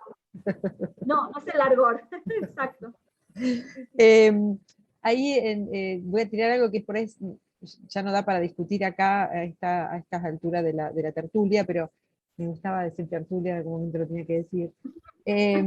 Bueno, ahí el PC, no sé quién sos, estás representándote como PC, dice algo así, bueno, les agradece, por supuesto, y dice que le gustaría que le comentaran algo más acerca de la concepción del realismo, un poco para acicatear y un poco polémicamente diría que no estoy muy de acuerdo con algo que decía Edgardo sobre que la literatura o el lenguaje crea la realidad. Da para discutir largo, es un tema interesante e importante de valor epistemológico. En esa visión podría haber algo de un giro cultural. Nada, Mario, ahí está, Mario dice eso. Me parece que es interesante lo que plantea, no quería dejar de leerlo. Creo que es para una tertulia nueva, pero bueno, me gustaría que contestaras, Edgardo, algo cortito. Está muteado nuevamente. Ahí va. Ahí está. Estaba muteado. Bueno, gracias Mario. Yo el 12 de julio estoy en Buenos Aires, así que el que quiera discutir o lo que sea conmigo, ahí estaré. O charlar. Lo que decía Mario es que no le pareció que el lenguaje inventa la realidad, ¿eso? Algo así, Sí, creo. algo Sí. así, sí, sí. Bueno, Eso que yo vos le diría a dijiste, Mario, yo le diría a Mario, no para chicanearlo, pero que trate de pensar sin palabras, ¿no? Como que Mario, no, yo no te puedo decir otra cosa, como que me parece como que la realidad es un artificio del lenguaje, digamos, ¿no? No hay más allá del lenguaje, digamos, ¿no? O sea, me parece que ahí ya aparece diríamos, con Stephen, me habita Stephen diría, bueno, ahí ya habita la mística, ¿no? Pero si no, no hay más allá del lenguaje. Todo lo que, todo lo que pensamos, que eso es más fácil, pero todo lo que sentimos es lenguaje, digamos, ¿no? Así que, no sé, en ese sentido la realidad está hecha de discursos, de lenguaje, digamos, ¿no? Es una convención del lenguaje la realidad. Por eso me acuerdo siempre en mi carrera un típico ejemplo que daban, ¿no? Ese experimento muy, muy malévolo que hicieron una vez unos psiquiatras norteamericanos, de decirle a un tipo, no, bueno, si todos le juntamos unas 180 personas de su núcleo y de todos sus alrededores, que le empiezan a decir que tal persona que él piensa que trabaja de tal cosa, trabaja de otra, y el tipo se vuelve loco, porque la realidad es una construcción del lenguaje. Entonces, si todos te dicen que ese edificio que vos ves enfrente es amarillo, todos los demás que están a tu alrededor decís, pero estás loco, es rojo. Vos vas a empezar a pensar que es rojo, digamos. Entonces, digo, me parece que el valor de la palabra y el valor del lenguaje, me gustaría que a esta altura no sea discutible en ese sentido, ¿no? O si no, me parece sospechoso, ¿no? De hecho, yo creo que estamos en una época un poco medieval en ese sentido, como de que en un retorno a las imágenes, ¿no? En vez del valor de la palabra, y bueno, en el último libro justamente no lo hago a propósito, pero digo, hablo del valor de la palabra justamente, ¿no? Porque me parece que nos tenemos que cuidar de las imágenes viendo que las imágenes son palabras, digamos, ¿no? Tenemos que codificar las imágenes con las palabras, ¿no? Entonces, no sé, en ese sentido soy militante, diríamos. Bueno, y me parece que esa todo eso último que acabas de explicar y de contar y tan sensorial alrededor de las palabras está muy asociado a algo que no sé si buscaba Joyce, pero que logra en Ulises, que es crear la cantidad de sensaciones, imágenes, pensamientos, ideas, estados de ánimo que nos genera leyéndolo, ¿no? Porque de última no hay nada más que palabras en el Ulises de Joyce. Total, No hay nada más total, que palabras, ¿no? Y total, como diría Hamlet, total. palabras, palabras, palabras, Sí, sí, pero sí, sí. nos constituyen, ¿no? Sí, Así que sí, tal cual. Y creo que eso que dijiste último, todo lo último, está tan asociado al poder de este texto, al poder ujú, transformador de nuestras cabezas, porque tampoco es transformador en el sentido trascendental, ¿no? Leer, yo no soy de las personas que creen que la lectura te hace mejor persona o que te o que te eleva, o que te hace más inteligente, todas esas cosas pues me parecen burradas, ¿sí? Si me detengo un poco a pensarlo, pero no burradas porque las personas que la piensan tienen todo el derecho a pensarlo, pero quiero decir, me parece que son cosas que no aportan al valor de la lectura, sino me parece que sí, la lectura, la literatura, y de Ulises en particular, es en un punto la máxima expresión o una posible máxima expresión de lo que somos capaces de hacer con el lenguaje, a nivel estético. Totalmente, y además me parece que justamente también está esta cuestión de que, bueno, si hay algo inhibitorio en el Ulises en sí mismo, ¿no? Uno diría, bueno, lean Dublineses, por ejemplo, ¿no? Digo, lean, porque en Dublineses ya está Joyce, ¿no? El Ulises es Joyce. Entonces digo, hay que leer a Joyce, o el retrato, pero digo, y incluso decíamos, un solo cuento, proponíamos antes, que era Los Muertos. Lo que pasa es que si con Los Muertos que flashean, y con Los Muertos ven que eso es extraordinario, y bueno, y entonces sí, dense la panzada, dense la grande y lean Ulises, digamos, ¿no? Para justamente tener esa experiencia, ¿no?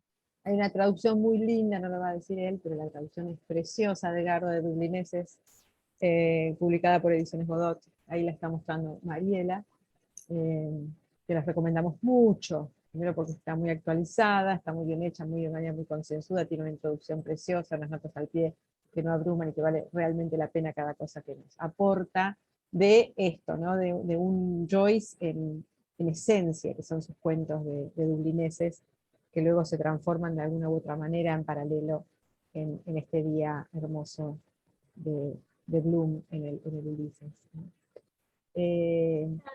Cosita, perdón Flavia, con respecto a un poco lo que decían los dos de la lectura y la literatura a través de las palabras. Yo creo que la literatura en general lo que hace es cuestionarse, que nos cuestionemos cosas, si no, creo que para eso debe servir también, ¿no? Eso por un lado. Por otro lado, algo que mencioné al principio, Edgardo, que vos habías puesto en tus redes sociales, ¿no? Este día Bloomsday tan imaginario como real, y me acordé de una anécdota sobre Borges, ¿no? Que le preguntan, ¿quién es más real, Perón o Macbeth?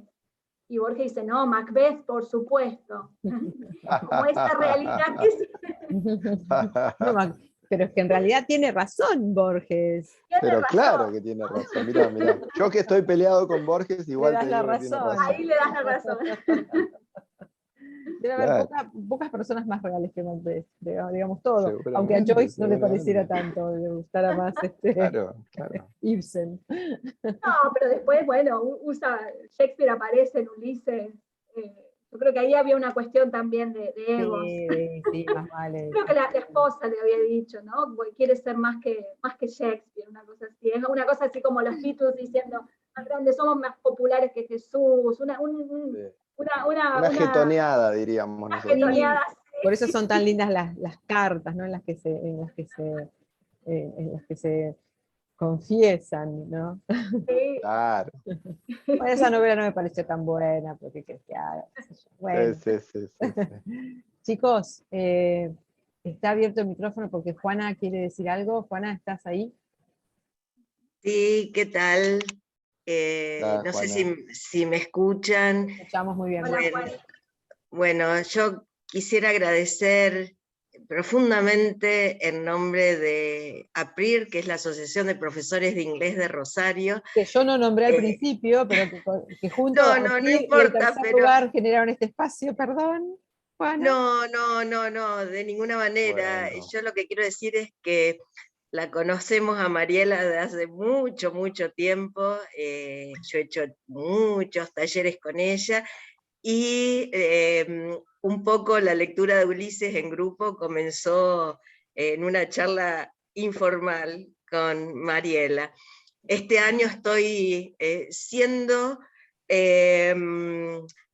animándome a leerlo, y la verdad que estoy muy contenta, y les agradezco a Edgardo y a Mariela y a Flavia también esta charla tan esclarecedora, y me encanta la informalidad y cómo nos hacen seguir gustando de Joyce y la literatura en general.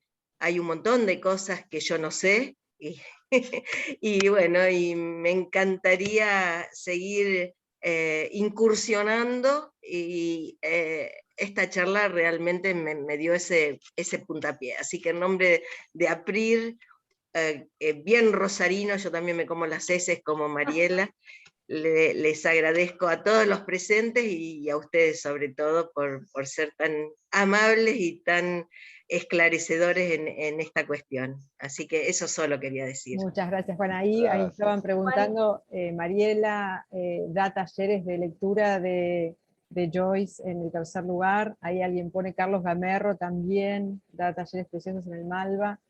Está Susana Gulco Groisman, a quien habilité el micrófono, que da talleres de lectura de Ulises hace más de 50 años. Susana, ¿querés decir algo 50 años. en este Bloomsday? My Bueno, darling. simplemente decir lo contenta que estoy de haber podido participar con ustedes. Para mí siempre, como yo soy profesora de inglés y especializada en literatura inglesa, siempre trabajo en inglés. Solo trabajé en español cuando fui ayudante en letras, pero después seguí siendo profesora titular. Justamente gané el concurso con Joyce y Pinter hace muchos años, casi 50. Así que bueno, pero para mí ha sido un placer enorme escuchar a los expertos y a los lectores, y bueno, coincido plenamente en lo que han dicho, y no le tengamos miedo a Joyce. Metámonos de lleno en Dubliners, en los dublineses y el retrato del artista, y de ahí tenemos las claves para poder afrontar el Ulises con mucha comodidad. Pero con trabajo, eso sí, demanda un lector muy, muy, muy dedicado.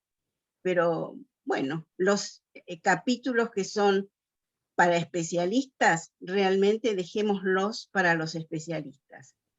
Aunque